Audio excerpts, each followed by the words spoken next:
दरम्यान अमित शहांच्या रायगड दौऱ्यावरून सध्या पालकमंत्री पदाची पुन्हा एकदा चर्चा सुरू झाली आहे। पण पालकमंत्री पदाचा वाद अमित शहांपर्यंत जाणार नाही असं संजय शिरसाट म्हणाले।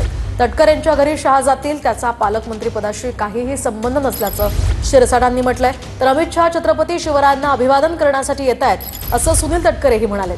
शहा घरी येत असून त्याचा राजकीय अर्थ काढू नये असंही तटकरेंनी म्हटलंय। हे मोठे नेते आहेत। एक छोटासा पालकमंत्रीचा वाद हे सेकंदाचं काम आहे, त्यांच्यापर्यंत तो जाणार नाही। एक लोकसभेमध्ये तटकरे हे सदस्य जवळ येत आहेत तर माझ्या घरी यावं असं फक्त निमंत्रण त्यांना देण्याचा त्यांनी प्रयत्न केलेला आहे।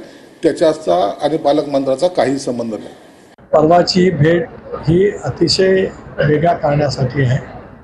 छत्रपती शिवरायांना अभिवादन करण्यासाठी देशाचे गृहमंत्री त्या ठिकाणी येतात।